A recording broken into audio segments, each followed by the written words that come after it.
ahora la gráfica de la función seno. Recordemos que la gráfica de una función f en general es el conjunto de pares ordenados x y, tales que x esté en el dominio de la función e y sea igual a f de x, si la función es f, ¿no? Es decir, que la gráfica de f es el conjunto de pares x, f de x, tales que x esté en el dominio de f. En nuestro caso, ya que el dominio de la función seno es el conjunto de todos los números reales, y lo que queremos dibujar es este conjunto, el de pares ordenados x, seno de x con x en R. Comencemos graficando los puntos que sabemos que están sobre la gráfica, o sea, aquellos pares x y tales que sabemos cuánto vale el seno de x.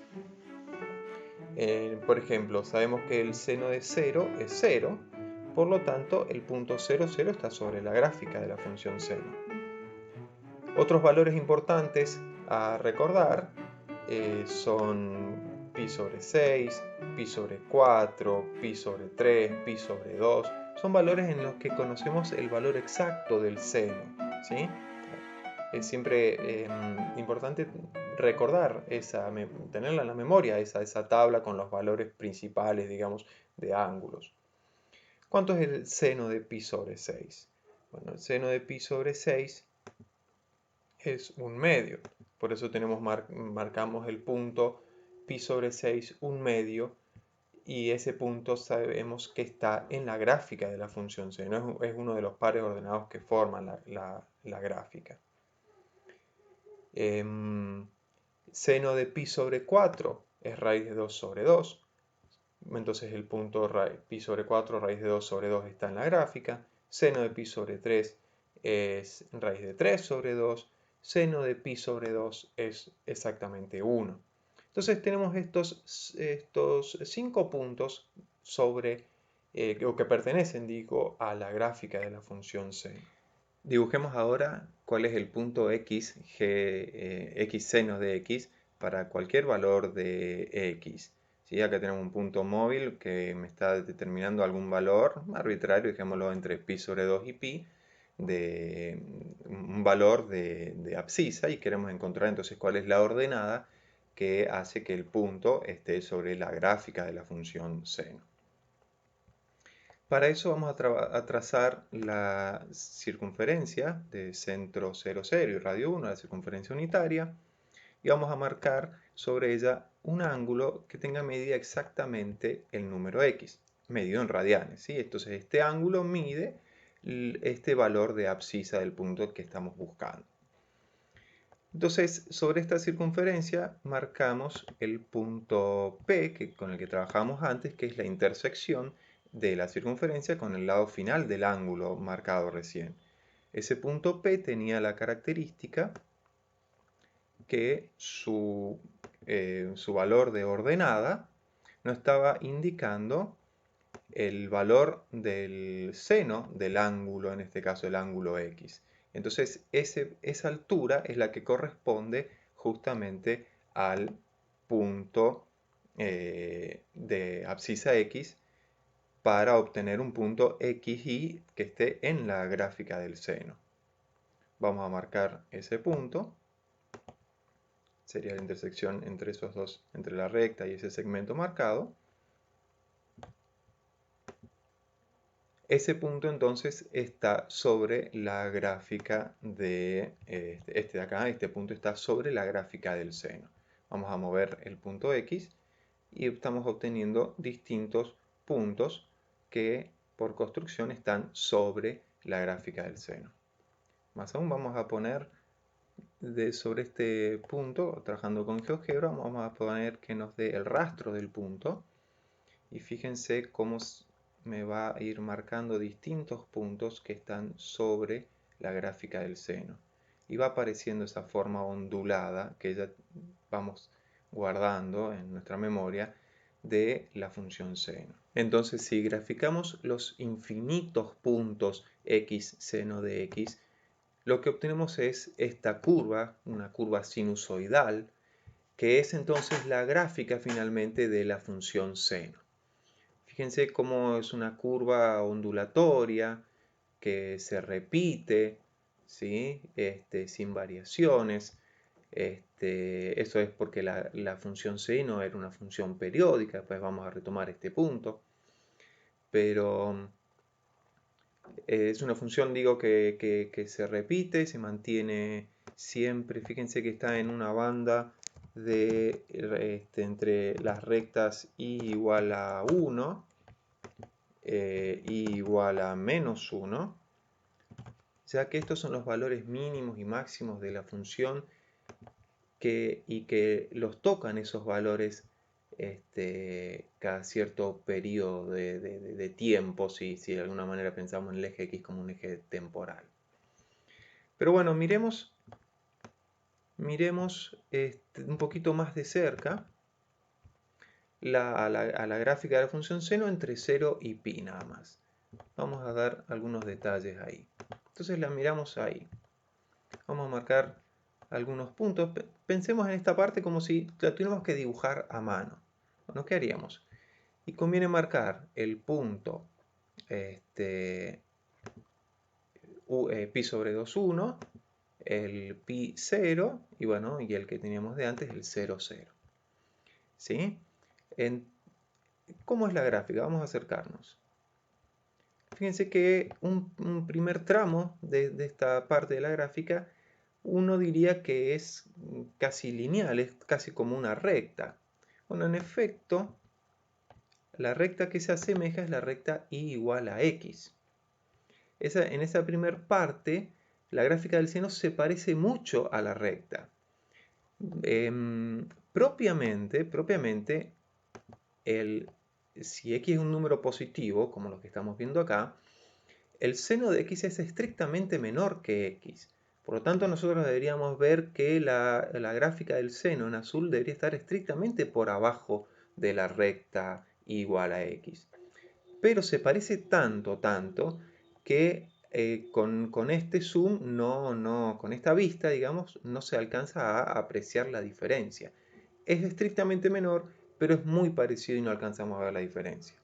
Entonces podemos aprovechar eso para nosotros hacer la gráfica del seno de una manera más prolija. Pongamos otra vez la recta igual a 1.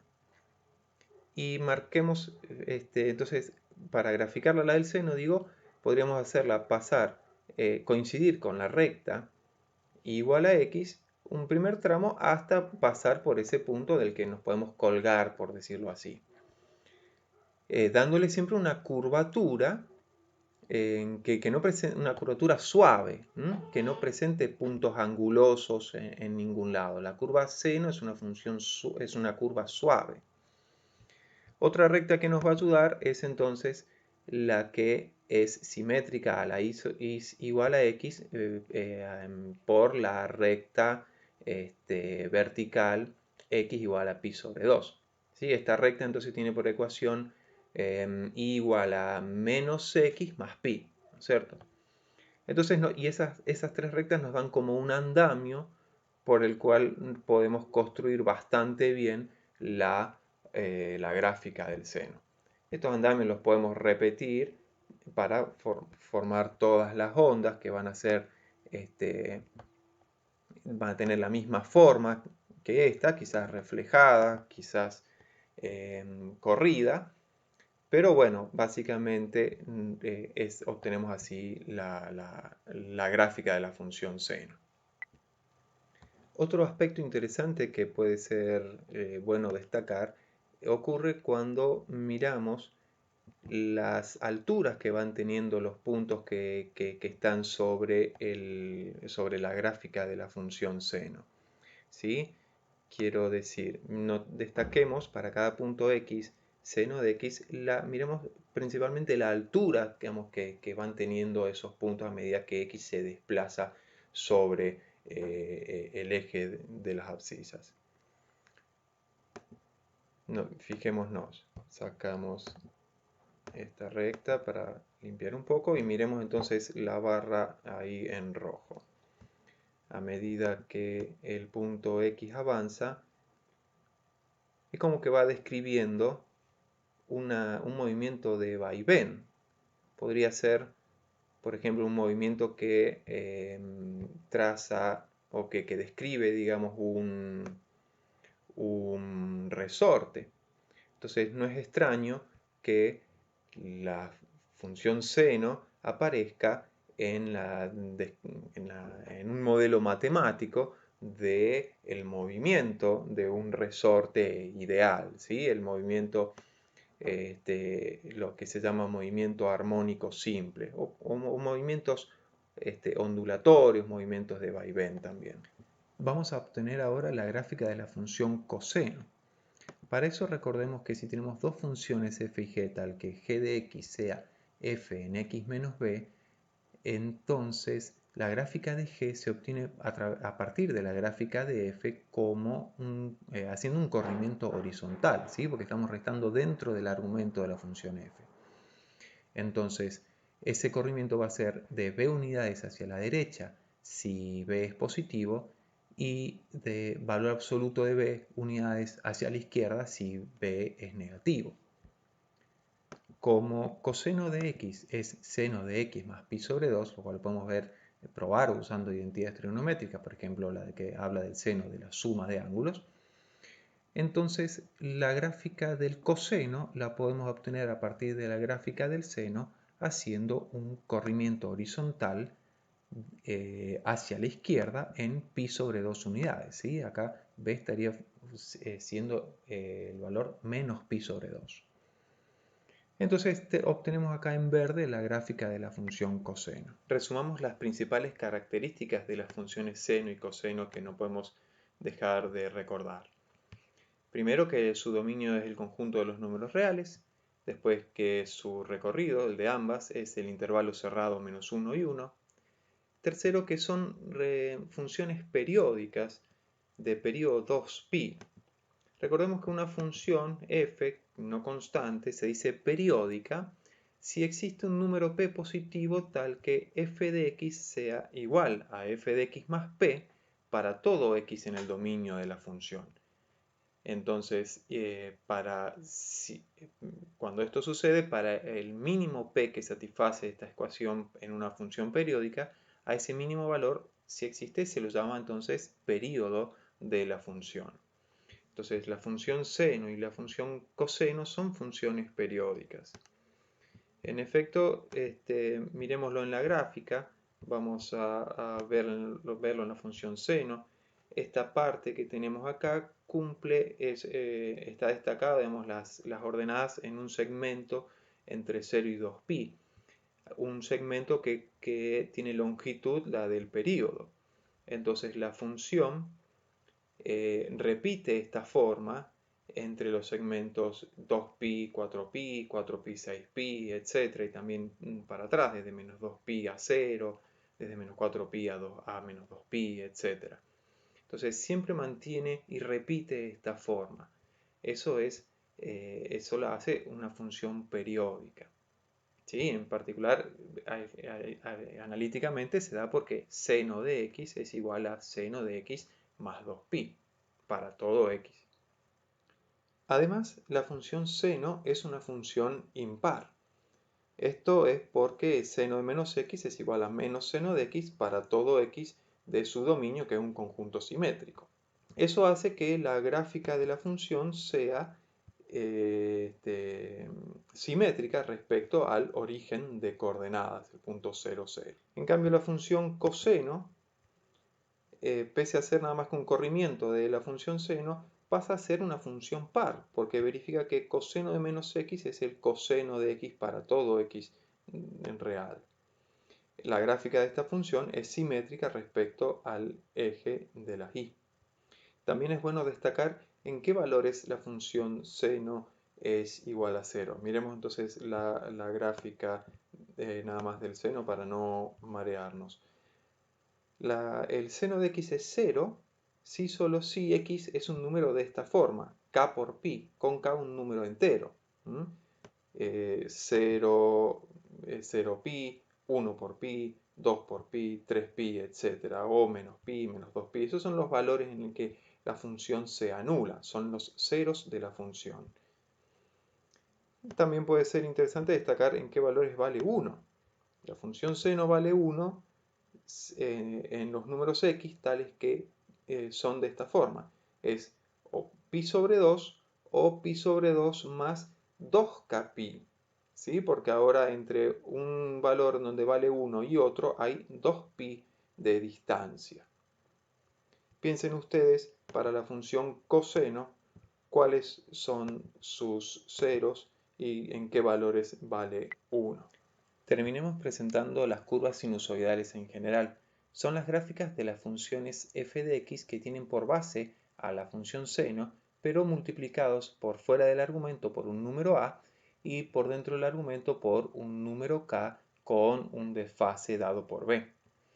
En efecto, para a igual a 1 y para k igual a 1 y con b igual a 0, f de x queda la función seno de x y es la gráfica que tenemos acá realizada. Ahora, si aumentamos el número a, vemos cómo afecta esto a la gráfica de la función. Esta función tiene una amplitud mayor, donde la amplitud está definido como el valor absoluto de ese número a y corresponde a la distancia entre el eje x y el punto máximo de la función, o también la distancia entre el eje x y su punto mínimo, ¿no? Que es el mismo valor. Entonces, a mayor a, la gráfica se agranda y si tomamos números más chicos, se aplana verticalmente. Ahora, si variamos el número k, la función se comprime para valores más grandes que k y se estira horizontalmente, estoy hablando, para valores más chicos que de 1. Eso afecta al periodo de la función, que sigue siendo una función periódica, pero su periodo es 2pi sobre k. Estamos pensando siempre en un número k positivo. El desfase b corresponde, bueno, a una traslación horizontal nada más de la función, como ya hubiéramos previsto. ¿Y qué hay de las funciones cosenoidales? Bueno, son las que tienen esta forma, pero en realidad como coseno se consigue por una traslación horizontal del seno, un corrimiento, entonces en realidad a toda función de esta forma la podemos presentar para valores adecuados de b, de k, de a, de esta forma. Entonces esta familia de funciones las podemos nombrar directamente como curvas, como gráficas de funciones sinusoidales. Y no hace falta la palabra cosenoidales.